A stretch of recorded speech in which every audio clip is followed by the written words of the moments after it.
계속해서 창세기 말씀으로 은혜를 나누고 있습니다. 오늘 드디어 사라가 아들을 낳았습니다. 1절을 같이 봉독하겠습니다. 앞에 이제 말씀 띄워드립니다. 시작. 여호와께서 말씀하신 대로 사라를 돌보셨고 여호와께서 말씀하신 대로 사라에게 행하셨으므로 아멘. 자, 여호와께서 두 번 반복합니다. 성경에서 하나님을 이렇게 주어로 삼아 말할 때에는 대부분 옳은 일, 선한 일이 일어나죠. 반면에 인간이 주어가 될 때에는 부정적인 사건과 연결되는 경우가 많이 있습니다. 오늘은 여호와께서 두 번 말씀하세요. 또 이 여호와라는 이름이 무엇입니까? 언약을 성취하시는 하나님을 표현할 때 여호와라는 표현을 씁니다. 언약을 성취하시는 하나님께서 그분이 어떻게 하셨어요? 말씀하신 대로. 역시 두 번 반복됩니다. 언약을 성취하시는 하나님이 말씀하셨다. 그분이 말씀하셨다. 그리고 이루셨다. 라고 선포하고 있는 것입니다. 자, 처음 하나님께서 아브라함을 만나 주셨을 때는 창세기 12장이에요. 12장에서 내가 너로 큰 민족을 이루고 내게 복을 주어 라고 말씀하셨습니다. 큰 민족을 이루겠다는 것은 뭐예요? 아들을 주시겠다는 것이죠. 75세였어요. 4절에 보면은 하나님이 아브라함을 부르셨을 때 75세였습니다. 그리고 그 후로 지금 무려 25년이 흘렀어요. 창세기 12장부터 21장에 이르러서야 비로소 그 하나님의 약속이 성취된 것입니다. 자, 이것이 무엇을 의미할까요? 하나님께서 언약을 성취하실 때 그때는 인간이 예측할 수 없다는 거죠. 그리고 때로는 하나님의 약속은 우리가 생각하는 것보다 훨씬 늦게 이루어지는 경우도 많다는 것이에요. 자, 사실 인간이 가장 못하는 게 뭡니까? 기다림입니다. 이 자리에도 잘 못 기다리는 분 계시죠? 버스 못 기다리고 식당 가서 늦게 나오는 거 못 기다리고. 자, 기다림은 인간으로서는 참 힘든 거예요. 그래서 우리가 기도할 때에도 속히 응답하여 주십시오. 기도할 때 하여튼 그 속히라는 단어가 얼마나 많이 등장하는지 모릅니다. 기다림이 길어지면 하나님의 뜻이 의심이 돼요. 정말 하나님 응답해 주실까? 마음이 흔들려요. 그러다가 기다림이 더 길어지면 포기해 버리는 것이 인간의 마음입니다. 자, 그런데 아브라함은 어떻게 100세까지 하나님의 응답을 기다릴 수 있었을까요? 사실은요, 아브라함은 하나님의 약속을 믿기는 했지만 온전하게 100% 온전하게 기다리지는 못했어요. 아내를 누이라고 2번이나 속였습니다. 그것도 99세 때 내년 이맘때 아들이 있을 것이다 라고 하셨음에도 불구하고 그랄 왕에게 아내를 누이라고 속였던 그런 아브라함이었어요. 그리고 하갈을 통해서 이스마엘이라고 하는 그런 아들을 낳기도 했지요. 아브라함이 99세 때 하나님이 아들 주겠다라고 했을 때 아브라함의 반응만 보아도 그가 얼마나 연약한지를 볼 수 있습니다. 17장 17절 18절 함께 봉독합니다. 아브라함이 엎드려 웃으며 마음속으로 이르되 100세 된 사람이 어찌 자식을 낳을까? 사라는 90세니 어찌 출산하리요? 하고 아브라함이 이에 하나님께 아뢰되 이스마엘이나 하나님 앞에 살기를 원하나이다. 아멘. 자, 어때요? 믿음이 있어 보입니까? 믿음 없어 보여요. 마음으로 웃어요. 하나님 참 재밌는 분이시네. 100세 된 사람이 어떻게 자식을 낳아? 나도 나지만 우리 아내가 99세인데 어찌 출산하리요? 자, 믿음 없는 모습입니다. 그러면서 이스마엘이나 하나님 앞에 살기를 원하나이다. 아브라함의 믿음은 100점이 아니었어요. 자, 그러면 어떻게 여기까지 이르게 되었습니까? 아브라함 때문이 아니라 하나님으로 인하여 여기까지 이르게 됐다는 것이죠. 하나님이 아브라함을 끝까지 기다리게 하시는 거예요. 아브라함은 됐습니다. 하나님 이스마엘 있어요. 네, 이스마엘 복 주세요. 하지만 하나님은 아니 계속 하시는 것이죠. 하나님은 창세기 12장에서 만나주신 이후에 공식적으로 4번 더 아브라함을 만나주세요. 왜 만나겠습니까? 믿음 잃지 마. 믿음 버리지 마. 아들을 줄 거야 라고 하는 거죠. 첫 번째 만남은 롯이 동쪽 소돔 땅으로 떠난 후에 낙심해 있을 아브라함에게 나타나셔서 하신 말이에요. 눈을 들어 동서남북을 바라봐라 하시면서 보이는 땅을 너와 내 자손에게 영원히 줄 것이다. 너의 자손을 땅에 티끌처럼 많게 할 것이다. 하나님 아브라함에게 믿음을 주세요. 자, 2차 만남은 75세에서 85세 사이 후사가 없어서 다메섹 사람 엘리에셀을 상속자로 생각하던 아브라함에게 하나님이 말씀하세요. 너의 몸에서 날 자가 내 상속자가 되리라. 너의 몸은 누구예요? 사라죠. 사라를 통해서 아들 줄 거야 하면서 밤하늘의 별을 보게 합니다. 저 별을 봐. 너의 자녀가 후손이 이와 같을 거야. 소망을 주세요.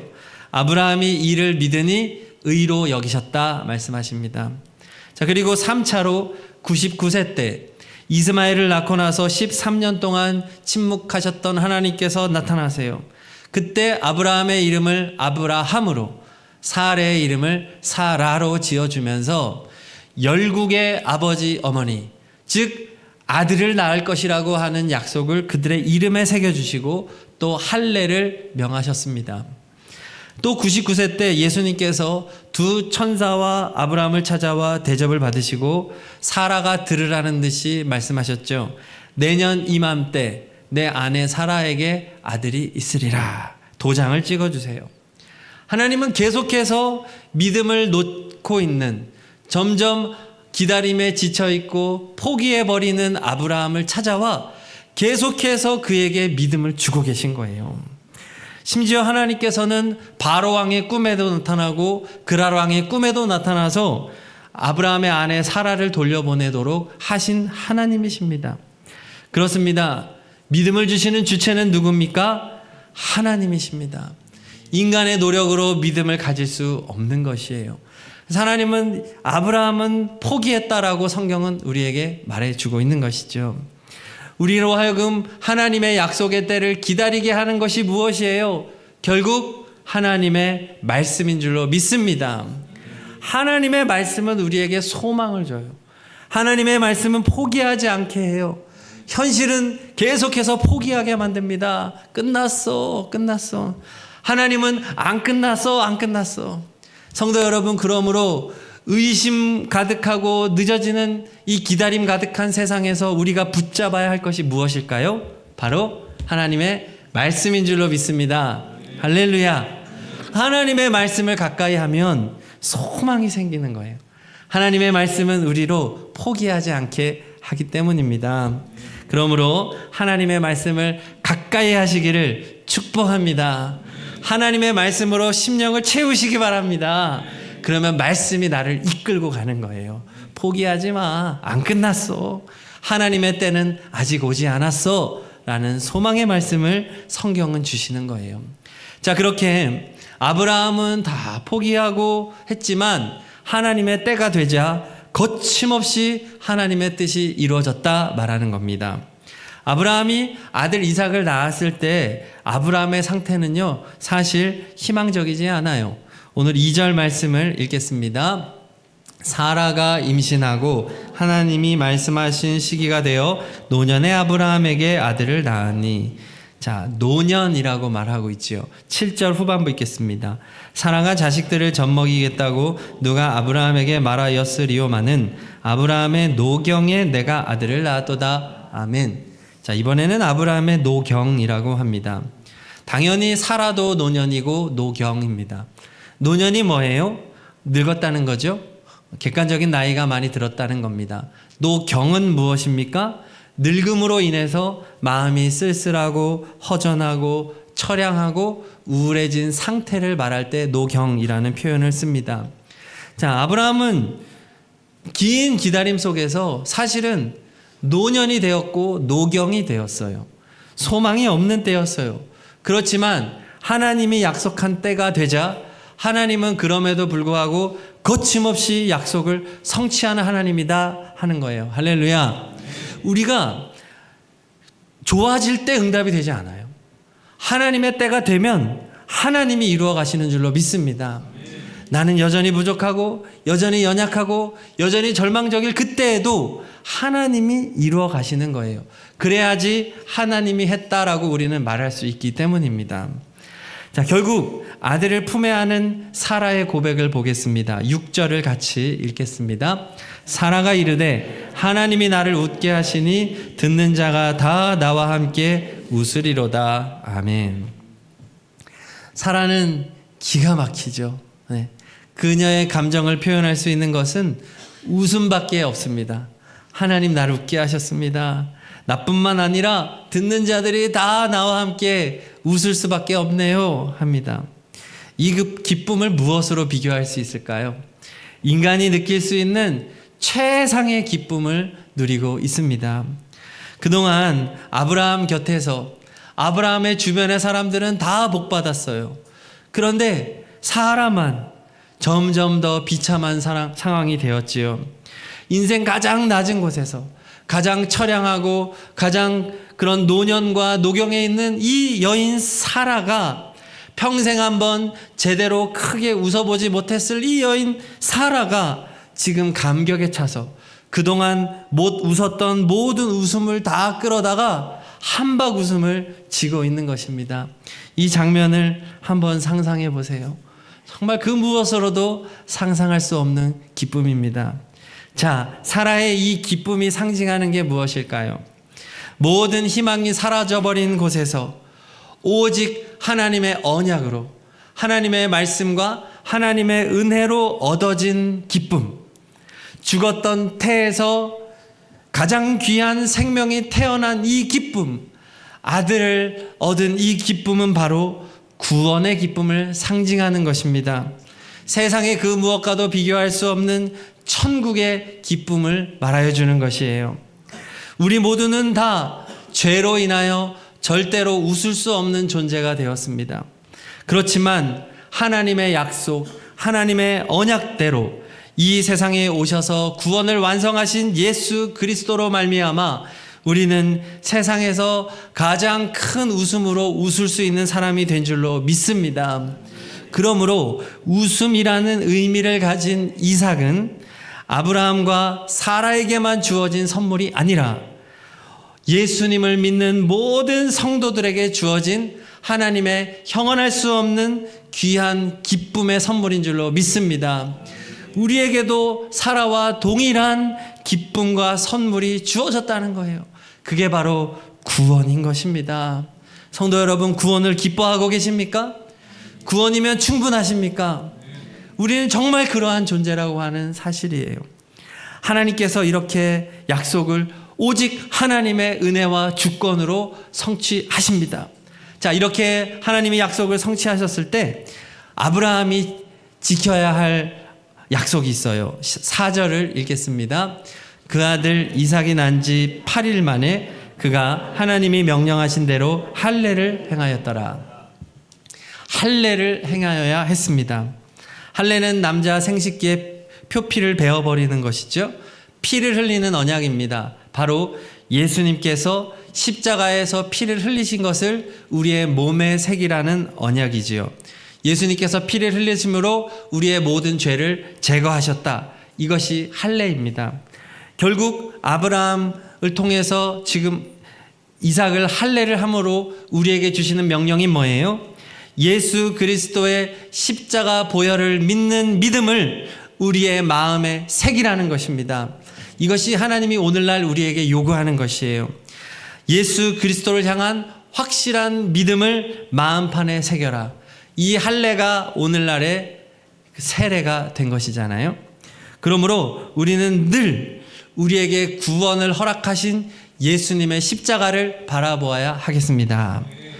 자, 그런데 오늘 말씀 후반부에 문제가 생겨요. 9절부터 11절을 읽겠습니다. 사라가 본즉 아브라함의 아들 애굽 여인 하갈의 아들이 이삭을 놀리는지라 그가 아브라함에게 이르되 이 여종과 그 아들을 내쫓으라. 이 여종의 아들은 내 아들 이삭과 함께 기업을 얻지 못하리라 하므로 아브라함이 그의 아들로 말미암아 그 일이 매우 근심이 되었더니. 아멘. 하갈의 아들 이스마엘과 이삭은 정확하게 14살 차이가 납니다. 형이라고 하기에는 나이 차이가 굉장히 많이 나는 형이죠. 자, 근데 이 이스마엘이 이삭을 놀렸던 거예요. 그 모습을 봤던 사라가 아브라함에게 말합니다. 하갈과 이스마엘을 내쫓으세요. 자, 이것은 추방하라는 말입니다. 살아갈 만한 최소한의 장치도 없이 내보내라는 거예요. 잔혹한 말입니다. 아브라함이 근심을 해요. 사라에게는 여종의 아들일지 몰라도 아브라함에게는 그동안 이삭이 없을 때 엄청난 기쁨을 주었던 첫 아들이 이스마엘입니다. 자, 그래서 근심을 해요. 자, 우리는 이 부분을 보면서 좀 의아한 마음이 듭니다. 자, 형제들을 키워보신 분들은 아실 것입니다. 형제들은 서로 놀리는 것이 삶이에요. 형이 동생을 괴롭히는 것은 너무나 자연스러운 것입니다. 안 괴롭히면 이상한 정도죠. 사라가 아니 놀릴 수도 있지, 추방하라니 너무한 거 아니야 라는 생각이 1차적으로 듭니다. 그리고 2차적으로는 아브라함의 반응에 대해서 의아함이 생깁니다. 도대체 이 아버지는 정신이 제대로 박힌 아버지인가? 사라를 잘 다독여서 여보, 애들이 다 그렇지 뭐, 안 싸우면서 크는 남자가 어딨어? 위로해주고, 당신 이삭 있잖아. 이삭 있는데 뭘 걱정이야? 하면서 위로해주고 같이 평화롭게 살아야 되는 거 아니냐, 이 생각이 드는 것이죠. 자, 이게 의아한데 정말 우리를 의아하게 하는 것이 있어요. 12절을 읽겠습니다. 12절. 하나님이 아브라함에게 이르시되 내 아이나 내 여종으로 말미암아 근심하지 말고 사라가 내게 이른 말을 다 들으라. 이삭에게서 나는 자라야 내 씨라 부를 것임이니라. 아멘. 하나님이 사라의 편을 들고 있어요. 근데 사라가 아브라함에게 했던 말 그대로 하라는 거예요. 상식적으로 말이 안 되잖아요. 하나님이라면 그렇다고 하면 유산을 좀 상속해 주거라. 그리고 적당한 곳에 집도 좀 지어주고 이렇게 정착할 수 있도록 장치를 해줄 수 있잖아요. 근데 하나님은 사라와 똑같은 말을 하고 있는 거예요. 추방하라는 것이죠. 그리고 그렇게 됩니다. 또 14절을 읽겠습니다. 아브라함이 아침에 일찍 일어나 떡과 물 한 가죽 부대를 가져다가 하갈의 어깨에 메어주고 그 아이를 데리고 가게 하니 하갈이 나가서 브엘세바 광야에서 방황하더니. 아멘. 아침에 일찍 일어났다는 것은 결단을 말하는 거예요. 아브라함은 결단해요. 왜? 하나님의 말씀이 임했기 때문이죠. 그래서 그 이른 아침에 하갈에게 잠깐의 생명을 지킬 정도의 물과 이것만 제공하고서는 내쫓은 거예요. 추방한 것이죠. 이 무더운 중동 지역에 이 광야로 내보낸 겁니다. 이거 사실은 죽으라는 것이죠. 중죄를 저지른 자들을 내보내듯이 그렇게 유산상속도 없고 너무나도 비인륜적이고 잔인한 처사로 내쫓은 것이죠.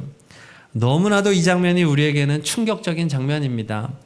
사라도 이해가 안 가고 아브라함도 이해가 안 가고 하나님도 이해가 안 가는 장면이에요.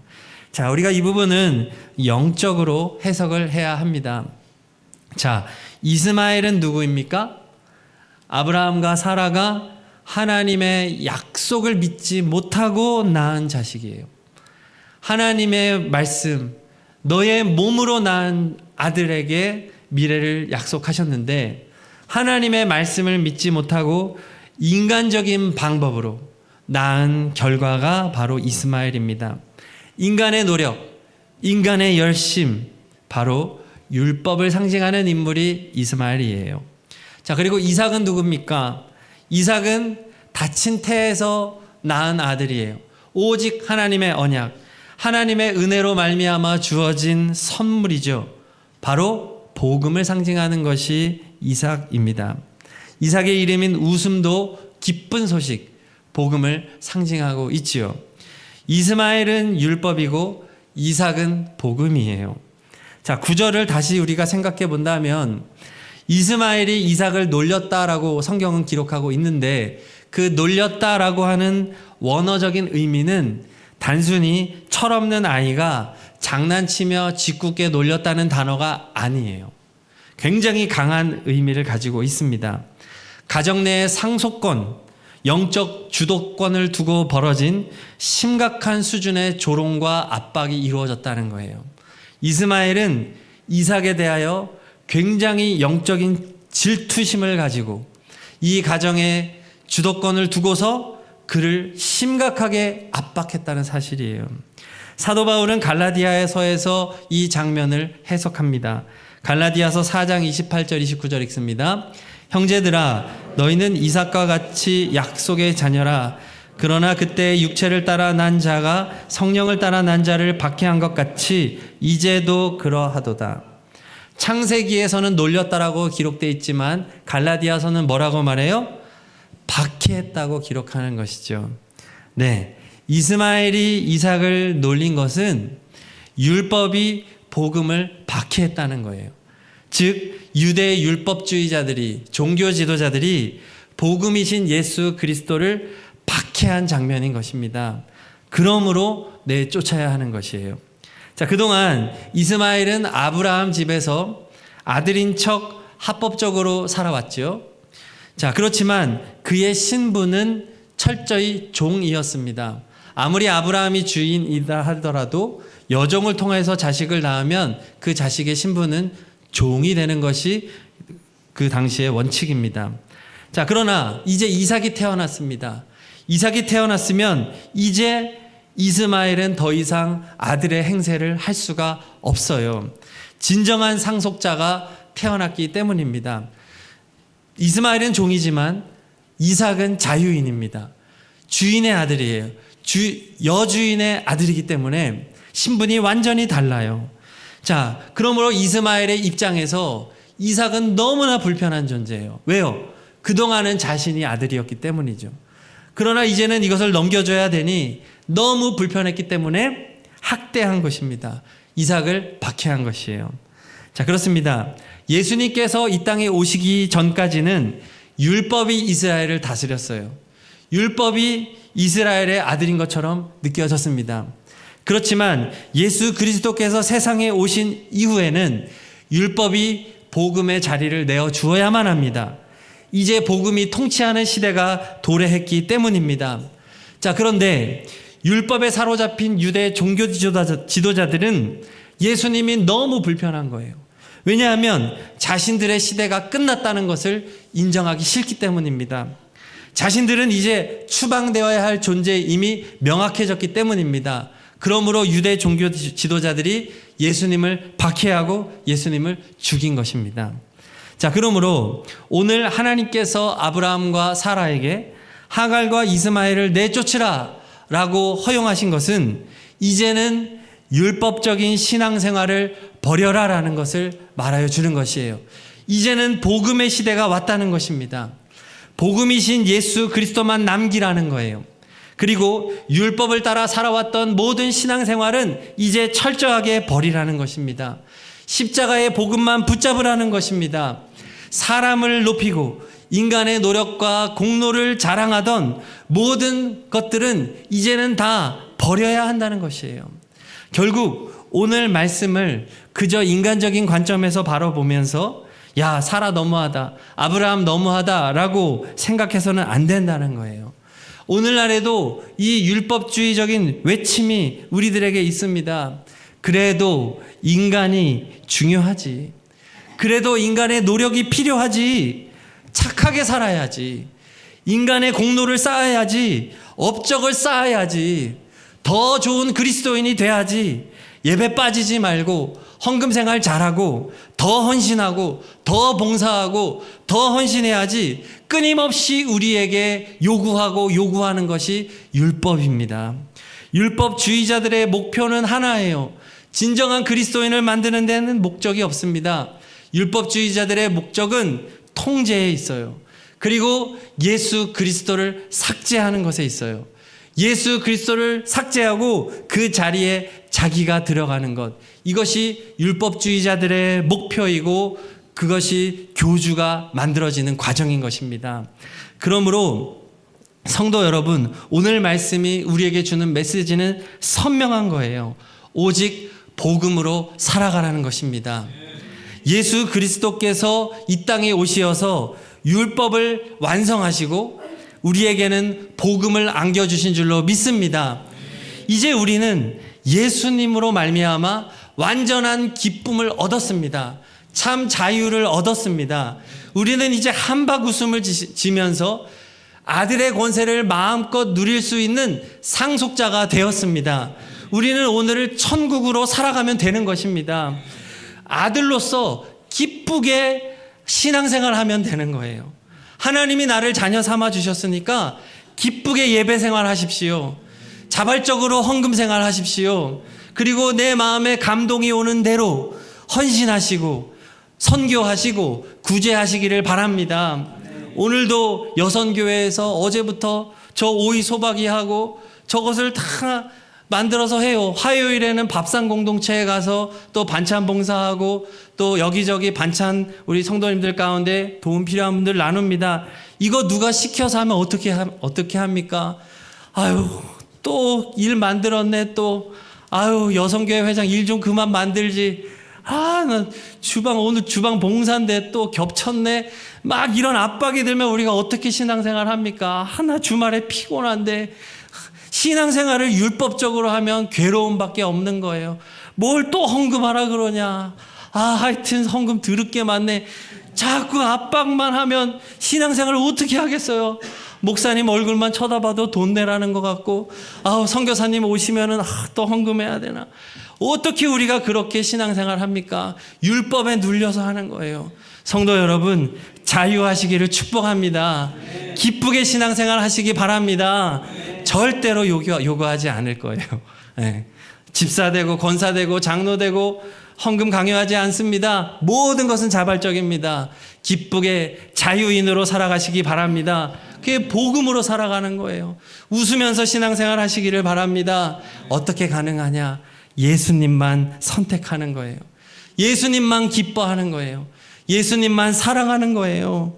그렇게 살아가는 진정한 그리스도인 되시기를 축복합니다. 오늘 하나님은 분명하게 말씀하셨습니다. 하갈과 이스마엘은 내쫓아야 한다는 것입니다. 모든 율법주의는 철저하게 버려야 하겠습니다. 예수님만 사랑하기를 결단하면서 우리 이 시간 찬양하겠습니다.